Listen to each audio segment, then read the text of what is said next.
اعوذ باللہ من الشیطان الرجیم بسم اللہ الرحمن الرحیم یا صاحب الجمال و یا سید البشر من وجهک المنیر لقد نفر القمر لا يمكن الثناء كما كان حقه بعد از خدا بزرگ توئی قصہ مختصر جزا اللہ عنا سیدنا و مولانا محمد صلی اللہ علیہ وآلہ وسلم ما هو اہلہ یا رب لک الحمد کما ینبغی لجلال وجهک وعظیم سلطانک رب اشرح لی صدری ویسر لی امری واحلل عقدۃ من لسانی یفقهوا قولی رب زدنی علما رب زدنی علما رب زدنی علما۔ السلام علیکم ورحمۃ اللہ وبرکاتہ۔ میں حافظہ افرا جاوید اسلام آپ سب لوگوں سے مخاطب ہوں۔ اپنے یوٹیوب چینل انفینٹ اسلام میں آپ سب لوگوں کو خوش آمدید کہتی ہوں۔ امید کرتی ہوں آپ سب لوگ خیریت سے ہوں گے، زندگی پرسکون پراطمینان اور ایمان بالخیر گزر رہی ہوگی۔ الحمدللہ سورہ نساء اردو ترجمہ اور تفسیر اس کا آج پہلا سبق ہے، تو آیت نمبر 1 سے باقاعدہ آغاز کر رہے ہیں، جس میں اللہ رب العزت ارشاد فرماتا ہے یا ایھا الناس اتقوا ربکم الذی خلقکم من نفس واحدة وخلق منها زوجها وبث منهما رجالا كثيرا ونساء واتقوا الله الذي تساءلون به والأرحام إن الله كان عليكم رقيبا۔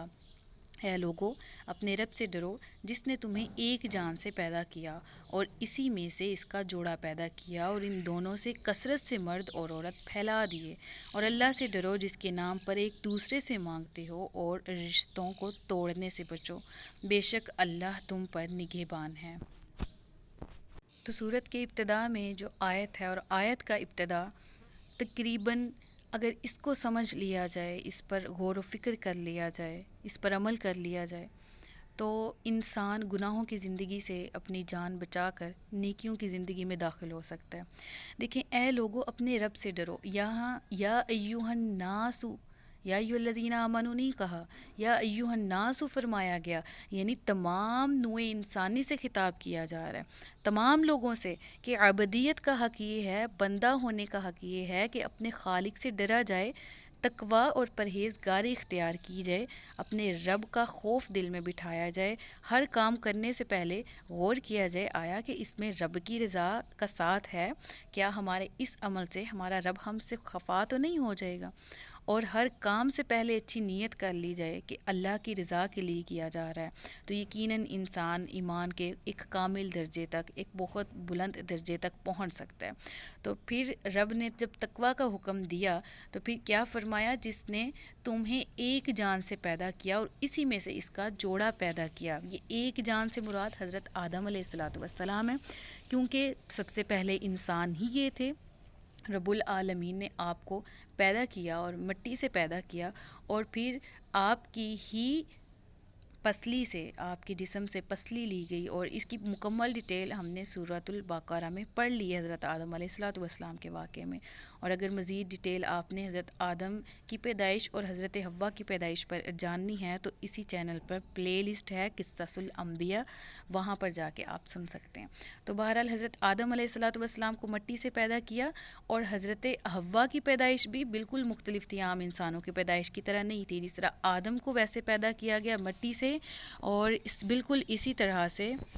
حضرت حوا کو حضرت آدم علیہ السلام سے پیدا کیا، ان کی پسلی سے۔ جب حضرت آدم علیہ السلام نیند آپ پر طاری ہوئی، آپ آرام فرما رہے تھے، تو رب تعالیٰ عز و جل کی طرف سے آپ کی ایک پسلی جو ہے وہ بغیر تکلیف کے نکال لی گئی، اور اس پر ہی حضرت حوا کا کال اختیار فرمایا گیا تھا۔ اور جب حضرت آدم علیہ السلام جاگے تو انہوں نے اپنے پاس اپنی ہی ہم جنس کو دیکھا، اور پہلے جب آپ اپنی تنہائی سے گھبراتے تھے لیکن اپنی ہم جنس کو دیکھ کر خوش ہو گئے،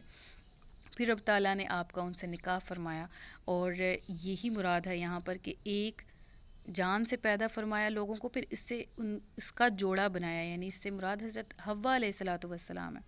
تو آگے پھر کیا ہے، پھر ان دونوں سے کثرت سے مرد اور عورت پھیلائے، یعنی اس سے مراد کیا ہے، یعنی حضرت حوا علیہ السلام کل 20 مرتبہ حاملہ ہوئی تھی، اور ہر حمل سے 2 بچے پیدا ہوتے تھے، 40 بچے آپ کے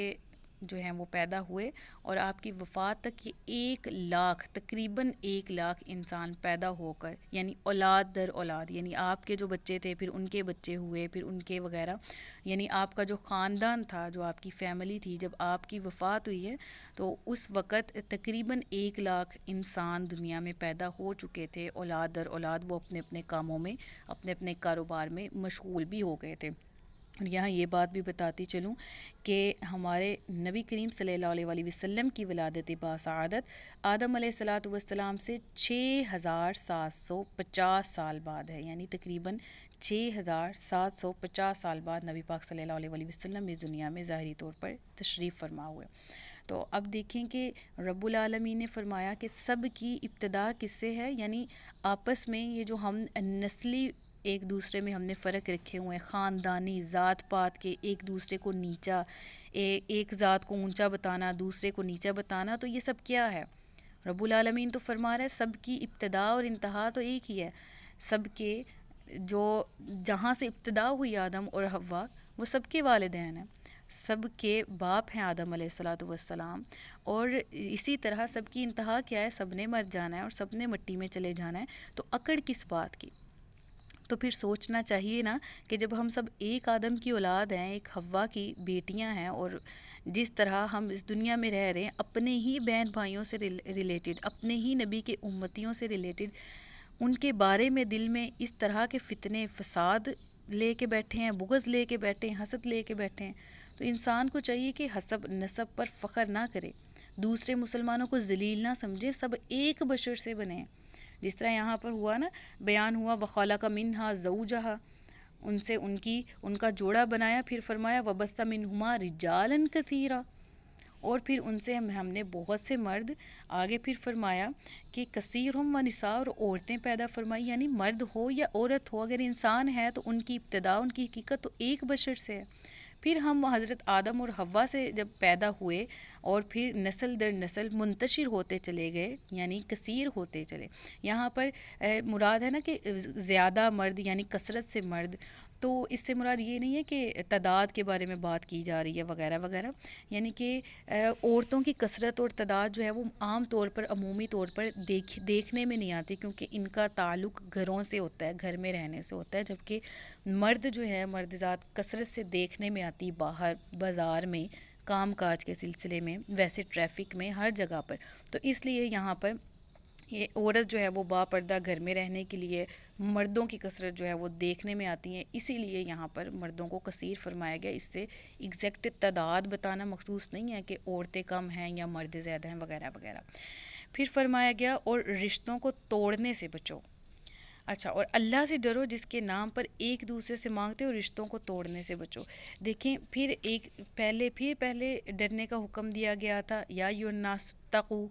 اللہ سے ڈرو، تقوی اختیار کرو۔ پھر فرمایا گیا کہ جب مانگنا ہو تو بعض اوقات لوگ کہتے ہیں کہ اللہ کے نام پہ میری مدد کر دو، تو ہمیشہ ہر وقت اللہ سے ڈرتے رہیں، اور بعض جو فقراء آپ کے در پہ آئے اور ہاتھ پھیلائے، دامن پھیلائیں کہ ہمیں اللہ کے نام پہ ہماری مدد کی جائے، تو ایسے لوگوں کو بھی دے دو۔ آپس میں قرابت داریوں کا، رشتہ داریوں کا لحاظ رکھو، صلہ رحمی کرو، قطع رحمی یعنی قطع تعلق نہ کرو، اس کی سزا بھی بہت سخت ہے۔ رب العالمین فرماتا ہے اللہ تم پر نگہبان ہے، یعنی تمہارے کاموں کو دیکھ رہا ہے، تمہارے حالات کا محافظ ہے، ہر طرح سے تمہیں دیکھ رہا ہے، اور ہر طرح سے تمہیں جانچ پڑتال کر رہا ہے کہ یہ ایمان میں کس قدر آگے کے ہیں، اور یہ کس عمل کو خالص میرے لیے کر رہے ہیں، کس میں دکھاوا۔ تو اپنے عمل، اپنی نیت کو صاف رکھیں، اس کا علم، اس کی حکمت بہت زیادہ وسیع ہے، لہٰذا بندے کو چاہیے کہ جب وہ چاہتا ہے کہ وہ ہمیشہ اللہ کی بارگاہ میں اللہ کے سامنے ہاتھ پھیلائے، اور جب وہ اللہ سے مانگے رب اس کی مراد پوری کرے، تو یقیناً جب اس کے پاس کوئی اللہ کی مخلوق میں سے کوئی بے یار و مددگار، کوئی بے چین سا شخص جس کے پاس وہ آپ سے مدد لینے آتا ہے اللہ کے حکم سے، وہ آپ کو وسیلہ تلاش کرتے ہوئے آتا ہے کہ مجھے پیسوں کی ضرورت ہے، مجھے کھانے کی، تو تم جب اپنے رب سے یہ چاہتے ہو، یہ امید رکھتے ہو کہ جب میں رب سے مانگوں تو مجھے ہر چیز عطا کی جائے، تو پھر اللہ کی مخلوق کے ساتھ بھی ویسا رویہ رکھا جائے۔ تو صحیح بخاری اور صحیح مسلم میں بھی یہ حدیث ہمیں ملتی ہے، حضرت انس رضی اللہ تعالیٰ عنہ سے روایت ہے فرمایا کہ رسول اللہ صلی اللہ علیہ وآلہ وسلم نے یہ فرمایا کہ جو چاہے کہ اس کے رزق اور اس کی عمر میں برکت ہو، وہ رشتہ داروں سے بہترین سلوک کرے، اچھا سلوک کرے۔ اللہ اکبر۔ تو رشتہ داروں کی یہاں پر ہمیں اور آگے پھر مزید ڈیٹیل جب ہم آگے جائیں گے نا، تو پھر جائیداد کی تقسیم کے بارے میں بھی ساری باتیں آنی ہیں، تو کس کو کتنا حق دینا ہے، کیا رشتہ داروں کے انسان پر حقوق ہوتے ہیں، خون کے رشتہ دار، ہمسائے وغیرہ، تو اپنے ارد گرد اپنے سے ریلیونٹ لوگوں کا، یعنی اپنے ریلیٹیوز کا بہت سا خیال رکھا جائے، اس کے بہت اجر و ثواب ہے۔ اور اگر عمر میں برکت چاہتے ہیں، مال میں برکت چاہتے ہیں، تو اللہ کی راہ میں خرچ کرنا شروع کریں، اپنے رشتہ داروں پر، اپنے فیملی ممبرز پر، ہمسایوں پر، غربا پر، مساکین پر، انشاءاللہ عز و جل اس کی برکت سے رزق میں بھی برکت ڈال دے گا، عمر میں بھی۔ اور جو چاہتا ہے کہ اللہ اس کی ہمیشہ مدد کرے، تو پھر جب اللہ کی مخلوق میں سے کوئی آپ کے پاس آئے تو اس کی بھی مدد ضرور کی جائے۔ اور یتیموں کو ان کے مال دے دو، اور پاکیزہ مال کے بدلے گندا مال نہ لو، اور ان کے مالوں کو اپنے مالوں میں ملا کر نہ کھا جاؤ، بے شک یہ بڑا گناہ ہے۔ آیت نمبر 2، وَآتُوا الْيَتَامَىٰ أَمْوَالَهُمْ، یتیموں کو۔ اچھا، جو پہلا دور تھا نا عرب کا، اس میں ایسا ہی ہوتا تھا کہ جو یتیم ہے، کوئی شخص مر جاتا تو اس کے جو بچے ہیں، اس کی جو اولاد ہے، وہ اگر یتیم ہو جاتی تو اس کی اولاد کے پیسوں کو ہڑپ کرنے کے لیے، قبضے میں لانے کے لیے ان بچوں کو اپنی کفالت میں لے لیا جاتا، اور ان کی ساری جائیداد کو جب ختم کر لیا جاتا تو ان کے ساتھ برا سلوک کیا جاتا، اور یہ چیز عام تھی۔ اور اس کا شان نزول ہے کہ قبیلہ بنی غطفان تھا، اس میں ایک شخص کا بھائی فوت ہو گیا، اور وہ بھائی بہت امیر کبیر تھا، اس کا مال اور اس کا جو بچہ تھا وہ یتیم تھا، اس نے سنبھالنا شروع کر دیا۔ جب یتیم بچہ بالغ ہوا تو اس نے اپنے باپ کے مال کا مطالبہ کیا کہ میرے باپ کا جو مال ہے تمہارے پاس وہ دو، تو اس چچا نے دینے سے انکار کر دیا۔ تو جیسا کہ عرب میں نے آپ کو بتایا، یہ رواج تھا، یہ دستور تھا کہ ایسا ہی ہوتا تھا، ہر یتیم کو ایسے ہی وَأَمَّا الْيَتِيمَ فَلَا تَقْهَرْ، قرآن کریم کہتا ہے کہ یتیم کے ساتھ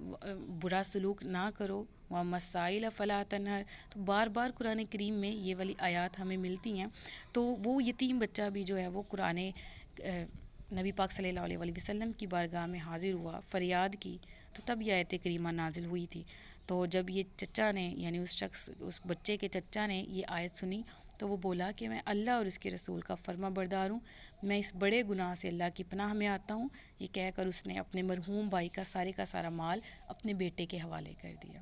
تو یہ شان نزول تھا۔ آج کے دور میں یہ آیت کسی کے سامنے رکھی جائے تو کیا وہ مال اور دولت کی ہوس سے نکل آئے گا؟ کیا میرا اور آپ کا ایمان، ہمارے ارد گرد ہم لاکھ لوگ اس طرح کے دیکھتے ہیں،